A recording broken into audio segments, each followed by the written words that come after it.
Okay, so I'm making 2 videos considering my first one got interrupted by a phone call.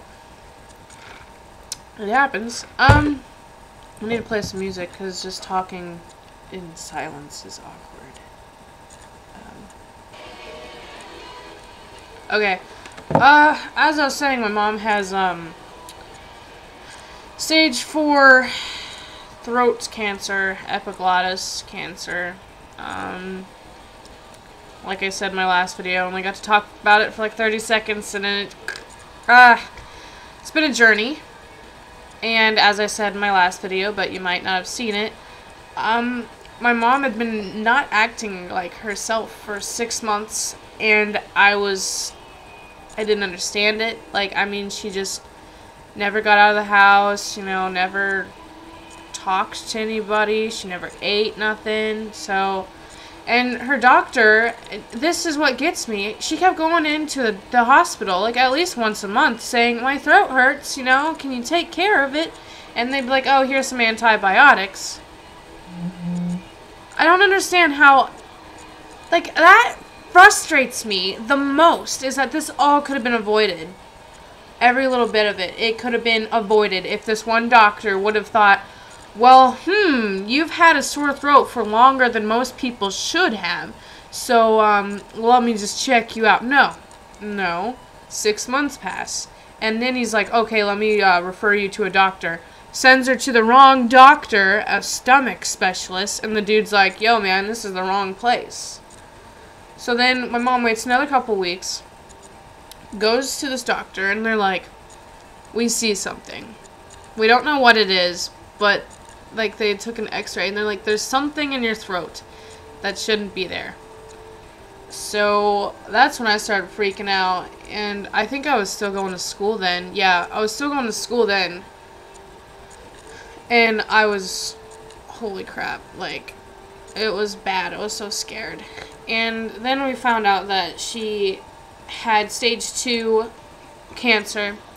And they went in and looked at it, and they were like, oh, it's only like this big, and, you know, we'll get it. It's fine. We'll just get it with surgery. You'll be fine, you know, yada yada. Everything's fine. They get in there, and what's supposed to be like a 3 or 4 hour surgery goes on for like a while. And then the doctor that was doing the surgery, because they went in and they were going to take out her lymph nodes and part of her epiglottis that had the cancer on it. The doctor comes out of the middle of surgery and comes into the waiting room and says that he needs to speak to us in the conference room. It was me and my grandma Schrader, like, blah, la la la la la la la, blah, blah, blah, blah, blah, blah. But anyway, he pulled us into the conference room, and he was like, I don't know how to say this, but I had to stop surgery because there's a lot more cancer than I thought. Like, he told us that it was in the vocal cords, it was way deep in her skin, and that it was a lot more advanced than he thought it would have been. He's like, I can either take out her whole entire vocal box thing, her voice box, and she'll never talk again, she'll never be able to eat again, she won't be able to breathe on her own again, so she'll basically be a vegetable, or we can go through with the chemo and radiation, which is what my mom tried to avoid in the first place, because my grandpa got lung cancer, I think it was, and the radiation is, I think that's what killed him. It burnt his esophagus, and he just stopped eating, and it wore him out. And so that's what my mom tried to avoid, because we lived with my grandpa, and we had to watch him suffer. I mean, it's not pretty. Cancer is the ugliest thing that I could ever imagine. Like, my mom is in constant pain, and sometimes she just cries, and I hold her, and I'm like, it'll be okay, Mom, it's only temporary. And she will literally hold on to me and be like, I'm so tired of being in pain. I'm so tired of this. Like, that's happened several times where my mom just literally cried in my arms because she's in so much pain. So cancer is not pretty. And she wanted to do the surgery to avoid any further pain, but it's a lot deeper. So she's in the hospital, recovering from her surgery, and they put a stomach tube in. And some little, excuse my language, but some douchebag tells her that's terminal. And my mom, like, kind of lost her hope there for a while. She was like, oh my God, I'm gonna die. I felt the same way. I was like, oh God, I'm not gonna have a mom anymore. Ouch. And, we went back to her doctor to talk about the options for treatment. And so what they're doing is they're gonna, like, shrink the cancers. I keep burping, but they're gonna shrink the cancer as much as they can with chemo, and then they're gonna do radiation. Yeah, it's no fun. But the doctor said that with my mom's type of cancer, 30% of people live to see 5 years, which means 30% of people get past it. And that's a healthy person, you know, young, healthy, no problems, no complications.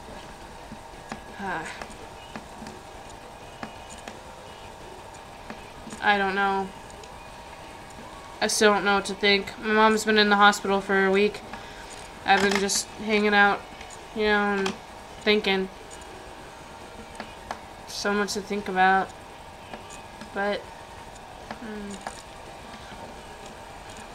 normally when stuff like this happens and I'm upset, I usually just hang out in my room, but I've been having friends over as much as possible because, like, my friends, they help me.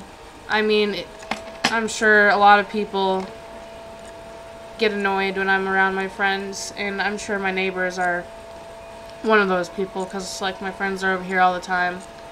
But when my friends aren't around, I'm not around. Like, mentally, I'm gone. And that's how I've been dealing with it. It's just, you know, making sure I get out and do stuff and stay a teenager. I mean, I haven't been able to really be a teenager, really. I mean, I've been taking care of me and my mom, and, you know, but as sad and gross and painful as cancer is, it's a good thing in the fact that my mom and I have kind of grown closer. I mean, now I realize that I need her, and I realize how much I love her. And I'm just hoping that, I'm not a religious person, but I'm hoping that if there is a God, and He does plan out things for a reason, that, I got a text message, that He's just gonna bring my mom and I closer through this, and not take her away from me, because I feel like if that's what God's gonna do, then, you know, bring her closer to me, then that's great. But if He takes her away from me, oh my God, I don't know what I would do. I mean, her and I have had this talk. She's like, I'm so sorry, babe, but I think my days are numbered, and I won't get to see you graduate, and I won't get to see you marry. So I know that no matter what, I mean, I'll be okay. I'll graduate, go to college, settle down someday. You know. And I'm a craftsman, so I'm built really tough. But there's just some bullshit that's just bullshit. And this is one of those things. I might be tougher than a box of nails, but this is stupid. And, that's my mom's cancer journey so far. All on video. She comes home today. She had her first 5 days of chemo. And kind of like the song Cancer by My Chemical Romance, makes you kind of soggy. And the fact that you just, I'm not exactly sure what chemo is. I'm going to have to research it, which I've been researching my mom's cancer like crazy, and that's how I figured out all these numbers before the doctors even told me.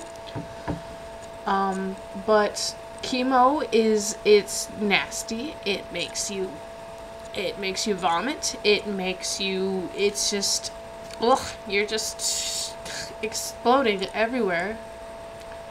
It's ugly. I'm looking for new music. I just hope radiation isn't half as bad as the chemo is, because, like, my mom's holding in there. I mean, they make medicines for, you know, nausea and, whatever else.